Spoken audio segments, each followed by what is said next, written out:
지리나 역사를 공부해보면 아주 옛날부터 사람들의 주거지가 어떻게 생겨났죠? 보통 강을 끼고 그렇게 생겨난 것을 볼 수 있습니다. 뭐 산 꼭대기라든지 아니면 뭐 광야의 한 복판이라든지 이런 데는 무슨 뭐 군사적인 그런 장소로는 쓰일지 몰라도 사람들이 모여 사는 주거지로는 적합하지가 않죠. 사람들이 먹고 사는데 최소한의 이제 그 조건을 갖추고 있어야 되는데 이제 그런 데는 그렇지 못하잖아요. 의식주 문제가 비교적 해결이 쉬운 곳 이런 데를 사람들이 선호하는 겁니다. 그렇게 만들어진 도시가 쭉 내려오면서 더 성장하고 뭐 세계적인 도시가 되기도 하고 그렇죠.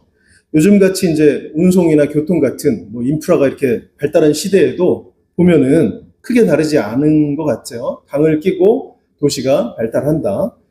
이제 우리나라도 보면 서울을 비롯한 많은 도시들이 그렇게 이제 생겨났잖아요. 뭐 유럽이나 미국 같은 데도 마찬가지입니다. 이제 저는 뭐 역사를 좋아해서 몇 번 말씀드렸지만 지도를 많이 보고 자주 찾아봅니다. 지금도 그래요. 이제 어디에 어떤 나라가 있는지, 어떤 도시가 있는지 이런 것도 궁금하고 그 경계는 어떻게 되어 있는지, 그러니까 국경은 어떻게 되어 있는지 이런 거, 그리고 도시는 어디에 있고 분포는 어떻고 뭐 이런 것까지 찾아봅니다.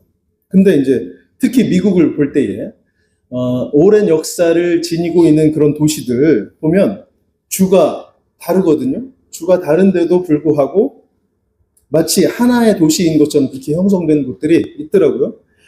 많아요. 있는 정도가 아니라. 예를 들어서 우리가 좀 들어본 것 같은 그 도시들이 있는데, 뭐, 캔자스 시티나 신시내티 뭐 이런 데, 세인트루이스 이런 데 보면 강이 가운데 있고 도시가 이쪽으로 양쪽으로 그렇게 발달해 있는 것을 볼 수 있습니다. 심지어 주의 경계를 넘어서서 그렇게 한 도시처럼 있는 거예요. 근데 보면 그 주가 사실은 우리의 그 도 개념하고 좀 다르잖아요.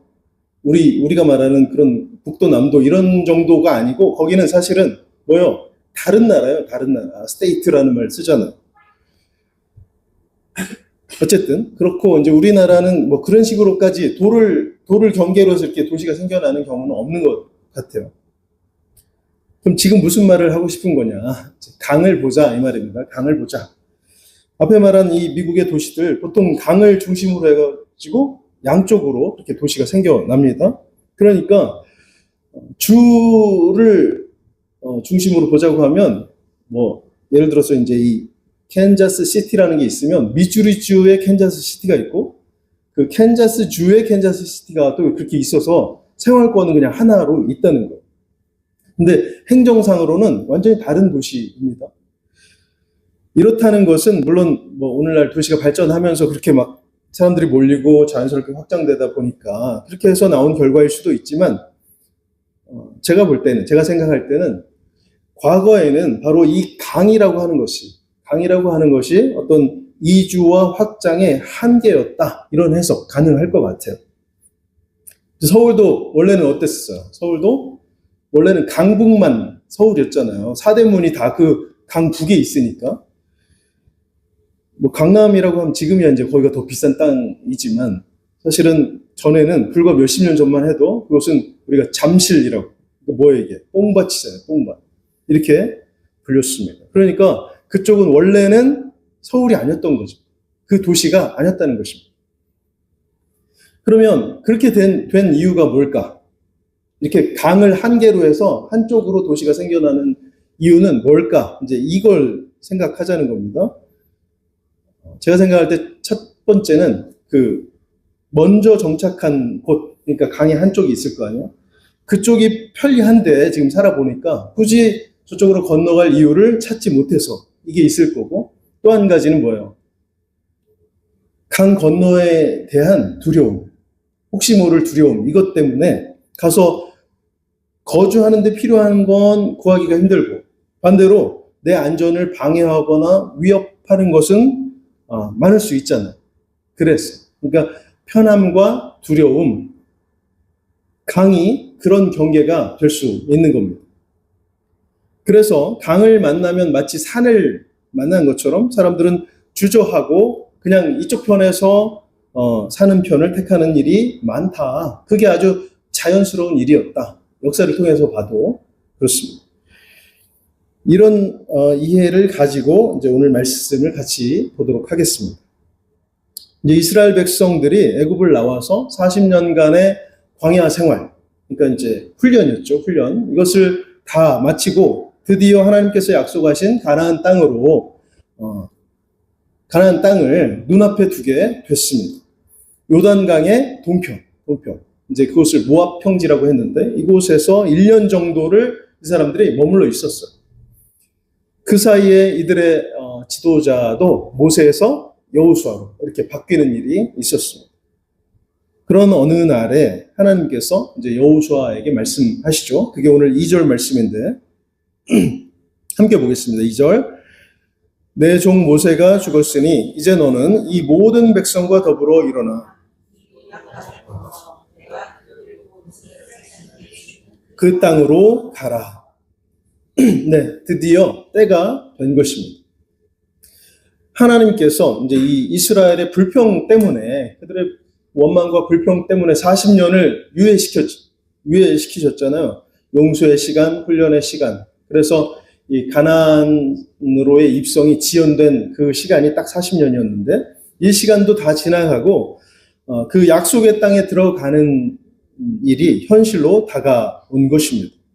그럼 여러분, 이때 여호수아가 이 백성들을 향해서 하나님의 말씀, 이 말씀을 전했을 때 그들이 어땠을까? 이제 건너가자, 이 얘기를 했을 때, 아, 드디어 우리가 저 땅으로 들어가는구나. 우리도 이제는 떠돌지 않고 나라 같은 나라 세워보겠구나. 이런 감격의 환호성이 나왔을 겁니다. 안 그렇겠습니까? 그 고생을 했는데 40년 동안. 그런데 이런 사람만 있지는 않았을 것 같아요. 이제 성경으로 봅니다. 민수기 14장 22절 23절을 제가 봉독하겠습니다.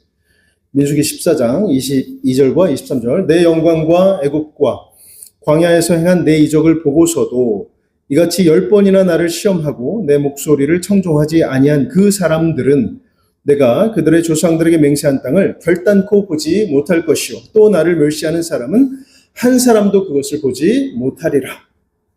이제 그 가나안 땅을 정탐하라고 보낸 그 12명의 대표들이 있었잖아요. 이제 뭐 선발대 뭐 이렇게 말할 수 있겠고. 근데 이 사람들이 갔다 와서 비관적인 보고를 했잖아요. 우리가 저들과 싸우기에는 택도 없습니다. 안 될 것 같습니다. 이 보고를 듣고 나서 이스라엘 백성들이 어떻게 했어요? 비관적인 보고를 듣고 나서 하나님과 모세 앞에 불평을 하는데 밤새도록 울면서 했어요. 밤새도록. 그렇게 기록되어 있습니다. 난리가 난 거예요. 저 모세가 우리를 죽이려고 여기로 끌고 왔구나. 차라리 이럴 거면 애굽으로 돌아가자. 그리고 모세와 아론을 끌어내리고 새로운 지도자를 세워보자. 이런 식으로. 그때 이제 하나님께서 주신 말씀이 바로 이 말씀이었다는 겁니다. 모세가 그럼에도 불구하고 중보했잖아요. 열심히 하나님 앞에 중보기도 했습니다. 그때 하나님께서 이스라엘 백성들 대신 내가 다른 민족을 세워서 그들로 하여금 내 나라를 만들겠다. 이렇게까지 말씀하셨는데 모세의 그 중보기도 때문에 그런 징계를 유예하시게 됐죠. 다시 이제 이들에게 기회를 주셨습니다. 그렇게 이제 당시에는 이 사람들이 용서를 받았으니까 안도하면서 언제가 될지 모르는 그 먼 미래에 일어날 일에 그다지 관심을 두지 않았을 것 같아요. 그냥 그때를 넘어가니까, 그 위기를 모면하니까. 왜 관심을 두지 않았겠다 이렇게 말씀드리냐면 바로 이어서 무슨 일이 일어나요. 민수기 16장에 가서 보면 고라가 자기 일당들을 모아서 하나님 앞에, 모세 앞에 또 반란을 일으키고 있습니다.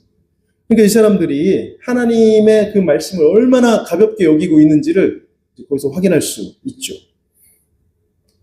뿐만이 아니었죠. 그 외에도 수시로 그런 식으로 하나님 앞에, 모세 앞에 불평과 원망을 쏟아냈습니다.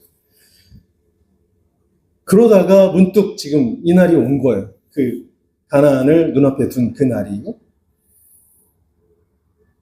이제 하나님의 주신 그 말씀, 너희는 들어가지 못하리라, 이 말씀을 생각한 사람들이 있었을 겁니다. 또 이제 까마득히 그 일을 잊어버린 사람들도 있었을 거예요. 또 한편으로는 두려움에 사로잡힌, 나는 어떻게 되는 건가, 그런 사람들도 있었을 것이고, 내 자손들만이라도 건너가니까 다행이다, 이런 생각한 사람도 있었을 것입니다.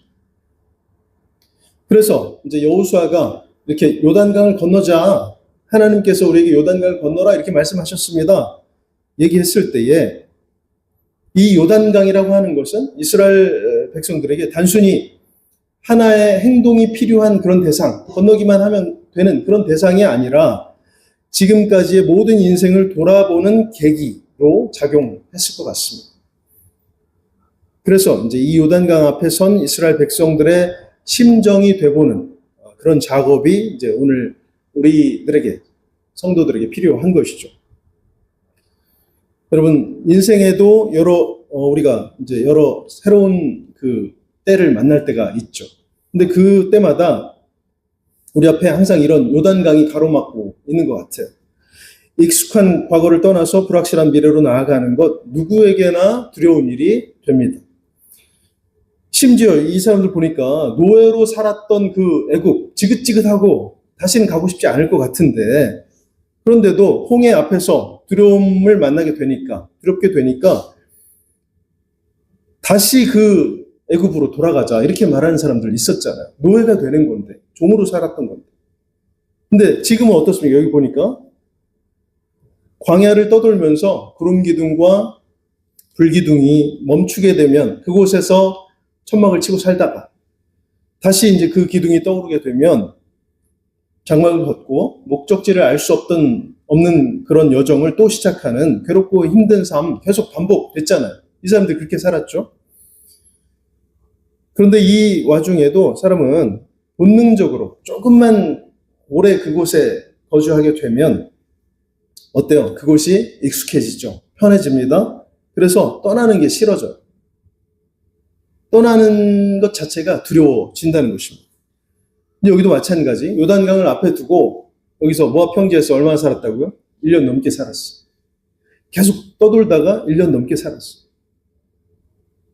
그러니까 정처 없이 떠돌다가 머물게 된 그 곳, 끝없이 걷던 행진에 비하면 마치 내 집 같은 그런 편안함을 줬을 겁니다. 뭐 시내 광야나 뭐 마찬가지였을 거예요. 그런 조금만 오래 머물렀어도. 거기가 광야여도 40년 동안 계속 이동한 게 아니고 이런 식으로 일정한 기간 머물다가 이동하기를 반복했으니까 아마 떠날 때에는 늘 아쉬움과 어떤 갈망이 그렇게 일어났을 것 같아요. 그러면 이제 가나안은 어떻습니까? 요단강 건너편 가나안. 그것을 앞에 두고 2세대를 보자면 그 출애굽한 그 자녀들, 백성들의 자녀들을 보자면 그들에게는 사실 별로 상관이 없는 미지의 땅이잖아요. 그래서 막연한 동경 외에는 그닥 큰 감흥이 없었을 것 같아요. 기대가 없었을 것 같아요. 2세대는. 그럼 1세대는 어때요? 1세대. 금방 우리가 말씀 나눴잖아요. 요단강이 가까워질수록 곧 자신들의 인생은 끝이 나는가 하는 그 하나님의 정해진 시간표가 있으니까 그것 때문에 두려웠을 것 같습니다. 그러니까 이 요단강을 건넌다는 것은 세대를 막론하고 익숙하고 안전한 곳에서 불편하고 위험하고 그 끝을 알 수 없는 곳으로 넘어가는 그리 현명하지 않은 선택이 된다. 세상의 눈으로 볼 때는.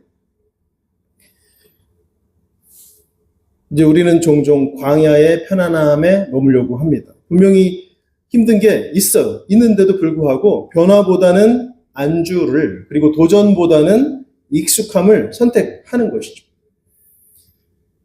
그러나 여러분, 하나님의 역사는 머물 때가 아니라 움직일 때 일어납니다. 지금 요단강을 건너려면 먼저 뭘 해야 돼요? 저기를 넘어가려면 먼저 뭘 해야 돼요? 여기서 떠나야 돼요. 광야를 떠나야 됩니다. 내 경험, 내 편안함, 내 고집, 이걸 다 뒤로 하고 하나님의 명령대로, 하나님의 말씀대로 발을 떼는 순종이, 그 도전이 가나안 정복의 첫걸음이 되는 것입니다. 이제 만나가 매일 내리고 구름 기둥이 지켜주는 예측 가능한 그런 곳이었잖아요. 광야가 힘들긴 했어도 내일 아침이 되면 하나님 또 만나를 주실 거야. 그런데 정탐꾼들의 보고대로라고 하면 거인들이 사는 땅이었잖아. 자기들과는 비교할 수 없는 강력한 군대가 있는 곳, 그 가나안, 불확실한 미래를 향해서 가야 했던 것입니다. 근데 그렇게 가야 되는 거예요. 그거를 성경은 순종이라고 말합니다. 사람은 본능적으로 원래는 불확실한 승리보다는 익숙한 고생을 택하려고 하는 그런 본능이 있다고 해요. 1년 살아보니까 여기도 괜찮은데 좋은데 굳이 저 강을 건너가야 되나 이런 의구심과 불편한 마음이 생긴다는 것입니다. 그러나 성도는 믿음의 순종을 보여야 됩니다. 하나님이 떠나라고 하실 때 내가 머무는 곳 더 이상 축복의 장소가 아닌 겁니다. 사람의 판단으로 보면 모압 평지가 지금까지 살았던 중에 제일 낫고 그 광야 생활 중에는 제일 낫고 또 정착하고 싶은, 딱 정착해서 살고 싶은 그런 곳처럼 여겨져도 그곳은 하나님께서 약속하신 땅이 아닌 것입니다. 하나님의 임재가 이동할 때 나도 이동하는 것이 그게 가장 안전한 선택이 됩니다. 사무엘하 22장 33절 말씀. 하나님은 나의 견고한 요새시며 나를 안전한 곳으로 인도하시며. 이게 다윗의 고백이에요. 다윗의 고백. 여러분, 하나님께서 나를 인도하시는 곳이 그곳이 바로 가장 안전한 곳인 것을 우리가 믿을 수 있기를 바랍니다. 익숙한 자리가 아니라 늘 함께 하시는 신실하신 나의 하나님. 그 하나님을 바라고 기대하는 것, 그게 믿음이라는 것이죠. 내 앞에 있는 요단강을 이쪽이 더 편하고 익숙하고 안전하다고 생각돼도 건너가기로 결단하는 것. 이것이 순종의 시작되는 것입니다. 이제 6절 말씀도 보겠습니다. 6절. 시작. 강하고 담대하라. 너는 내가 그들의 조상에게 맹세하여 그들에게 주리라 한 땅을 이 백성에게 차지하게 하리라. 네. 이제 여기서 중요한 것은 뭐냐면 하나님께서 맹세까지 하시면서 주겠다 이렇게 말씀하신 땅이 이미 있어. 이미. 가나안은 그러니까 이스라엘에게 뺏어야 될 땅이 아니라 뭡니까? 하나님이 이미 주신 것을 믿음으로 취해야 할, 믿음으로 가서 자리 잡아야 될 그런 땅이 되는 것입니다. 물론 전쟁을 해야 되지만 그 전쟁의 승패는 군사력에 달려있지 않습니다. 하나님이 우리에게 주셨음을 믿느냐 아니면 눈앞에 그 가나안 원주민들을 보고 두려워하느냐 이 문제인 거예요. 이제 세상에서는 준비된 자가 얻는다 이런 말들 많이 하죠. 그러나 성경은 뭐라고 합니까? 믿는 자가 얻는다. 믿는 자. 믿음으로 준비된 자가 차지한다. 이렇게 말씀하고 있어. 여러분, 하나님은 우리에게, 성도들에게 가나안 땅을 그리고 은혜를, 구원을 주시겠다고 분명히 약속하셨습니다. 이 약속을 내 것으로 믿고 담대히 나아가는 자만이 요단강을 건너서 그 은혜 속으로 들어가게 된다 하는 것 믿으시기 바랍니다. 가나안 땅, 사실은 이스라엘이 정복하기 전에 이미 언제? 수백 년 전에 아브라함과 이삭과 야곱에게 하나님이 주신 땅이에요. 주시기로 맹세하신 땅이에요. 사람의 약속은 상황에 따라 변하고 또 마음에 따라서 그 심정에 따라서 이렇게 저렇게 막 파기되기도 하고 그렇잖아요. 요즘 우리가 보잖아요. 그 어떤 분. 그런데 하나님의 약속은 유효기간이 없습니다. 변하지 않아요. 출애굽 1세대의 불신앙으로 40년이 연기되기는 했지만 하나님의 계획 전혀 변하지 않았다는 것입니다. 여기 보면 이제 주리라 이런 말씀 나오는데 3절에서는 보면 이미 주었다 이렇게 완료형으로 말씀이 나오고 있습니다. 믿음으로 볼 때 요단강 너머의 승리는 아직 일어나지 않은 것 같지만 이미 하나님의 뜻으로 결정된 사실인 것입니다. 약속은 먼저는 하나님이 하셨지만 그 약속을 차지하는 것은 우리의 믿음이라는 것이죠. 그러면 우리가 어떻게 해야 하나님의 약속이 이루어진 인생을 살 수 있는가? 이제 이럴 때 필요한 성도의 태도는 뭔가? 이걸 보면 가나안 정탐꾼 중에 그 여호수아와 갈렙 둘을 뺀 10명은 뭐라고 했어요? 이스라엘과 그 아낙 자손 거인들이었죠. 이 사람들의 체격을 비교했어. 그들은 우리에 비하면 너무나 크더라. 우리는 뭐 메뚜기? 뭐 이렇게 말했죠. 아무리 계산해도 승리가 어려워 보였습니다. 그러나 믿음은 나와 그 대상, 상대를 비교하는 것이 아니라 하나님의 약속과 내가 마주한 현실을 대조하는 것입니다. 하나님의 약속이 내가 마주한 현실보다 크잖아요. 비교가 되지 않잖아요. 그것을 인정하는 것이 필요하고 그 약속을 믿고 두려움을 넘어서 그 새로운 땅에 발을 올리는 것, 그런 확신 우리가 가져야 합니다. 네, 때로는 그 약속의 성취가 우리가 생각한 것보다 더딜 때가 있어. 왜 이렇게 안 되는가? 하나님 언제까지 내가 기다려야 됩니까? 이거 되긴 되는 겁니까? 의심하고 불평하기 전에 우리는 당신의 백성을 향하신 하나님의 열심을 우리가 신뢰하면서 끝까지 기다려야 하겠습니다. 마지막으로 오늘 8절을 보겠습니다. 8절 말씀 시작.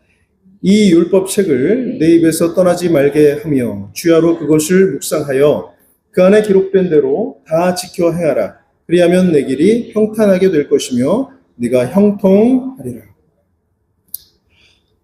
이제 하나님의 약속을 전적으로 믿고 요단강을 건너기로 결단했어요. 그러면 현실적으로 건너자마자부터 어떤 일이 생겨나는 거예요. 그 정착민들과의 전쟁, 이게 이제 해야 될 거니까 승리의 어떤 전략이 필요하잖아요. 그런 계획을 세워야 되겠잖아요. 그때 여호수아에게 하나님이 주신 말씀이 바로 이 말씀입니다. 이제 많은 교인들이 하나님의 말씀을 귀로만 듣습니다. 귀로만. 설교를 듣고 감동하고 좋은데 딱 거기까지예요. 거기까지. 그러나 하나님의 말씀은 귀에서 입으로 내려와야 됩니다. 날마다 그 말씀을 붙들고 기도하고 전해야 되는 것이죠. 또 그 입에서 우리의 손과 발로 내려가서 지켜 행해질 때 비로소 우리 인생의 길이 평탄하고 형통해진다. 지금 이런 말씀하고 계신 거예요. 아니 성경에 보니까 지난주에 설교를 들어보니까 성도는 복 받는다고 그렇게 하던데 형통한다고 하던데 왜 나는 아닌가? 이런 질문을 하기에 앞서서 내가 내 삶에 하나님의 말씀이 어디까지 퍼져 있는가? 내가 어떤 사람인가? 이것을 돌아봐야 됩니다. 요단강을 건너고 가나안 땅을 차지하는 최고의 전략은 하나님의 말씀을 내 삶의 현장에서 살아내는 것, 이겁니다. 말씀에 순종하여서 발을 내디딜 때 비로소 강을 건너 약속을 차지하는 기적, 내 인생 가운데서 일어나는 거예요. 요즘 손만 까딱하면 감동적이고 유창한 그런 설교들 우리가 많이 들을 수 있어요. 늘 들을 수 있어요. 그게 어느덧 우리에게 생겨난 그런 습관이 됐습니다. 마치 영화를 관람하듯 경기를 지켜보듯 관중처럼 우리가 신앙생활 하는 거예요. 감동을 받을 수는 있지만 정작 내 삶의 현장에서는 아무런 변화가 일어나지 않습니다. 언제부터인지 어떤 설교가 좋고 어떤 설교자가 더 낫고 이런 식으로 판단하고 평가합니다. 그러면서 내가 지금 성장하고 있구나. 믿음의 성장을 이루고 있구나. 이렇게 생각해요. 그러나 여러분 그거는 성장이 아니라 비만입니다. 비만. 영적 건강을 해치는 비만에 걸려 있는데 모르고 있는 거예요. 오해하는 겁니다. 정작 그 말씀이 내 손과 발을 움직여서 이웃을 사랑하게 하거나 또 말씀대로 살아내는 능력으로 나타나야 되는데 그렇지 못하다는 거예요. 왜 그렇다고요? 말씀이 귀에만 머물러 있기 때문에. 여러분 입으로 선포하라는 것은 무슨 의미예요? 입으로 선포해라.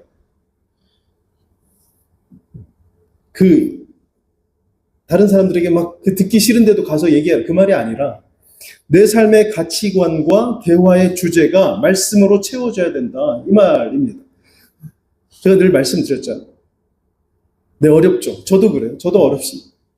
그러나 복음이 그리고 믿음의 언어가 우리 입술에 있을 때 능력이 나타난다. 이 사실을 우리가 믿을 수 있기를 바랍니다. 순종은 하나님의 말씀을 귀로만이 아니라 손과 발로 듣는 것입니다. 오늘 은혜 받았다 이렇게 말하고 끝나는 것 이제 그만해야 되죠. 그 말씀 중에 단 한 구절이라도 오늘 나의 손과 발로 살아내시기를 바랍니다. 말씀이 내 삶이 될 때 내 앞에 가로막힌 그 요단강 반드시 길을 내줄 것이고 하나님의 약속도 우리 삶 가운데서 이루어질 것입니다. 히브리서 11장 1절 2절 말씀. 믿음은 바라는 것들의 실상이요 보이지 않는 것들의 증거니 선진들이 이로써 증거를 얻었느니라. 성도 여러분, 지금 요단강이 앞에 있습니까? 보기만 하면 갈라지지 않습니다. 아무런 변화가 없는 거예요. 익숙한 광야 거주의 그 편안함을 내려놓고 도전을 택해야 됩니다. 그게 순종이에요. 그리고 하나님께서 이미 승리를 주셨음을 믿음으로 선포하면서 그 말씀을 손과 발로 실천해야 하는 것입니다. 진짜로 건너가는 것까지, 차지하는 것까지, 그게 우리가 할 일이라는 것이죠. 말씀을 귀로만 듣는 관중이 아니라 손과 발로 살아내는 제자, 우리가 다 될 수 있기를 바랍니다. 말씀에 의지해서 발을 내딛는 순간 내 앞길을 가로막는 또는 두려움이 되는 그 요단강, 마른 땅이 될 것이고 약속의 땅, 우리의 기업이 될 것입니다. 이 시간 생명력이 있는 이 하나님의 말씀이 우리를 풍성하게 또 형통하게 기쁘게 인도해 줄 것을 확신하는 그런 믿음의 소유자 우리가 다 될 수 있기를 주님의 이름으로 간절히 축원합니다.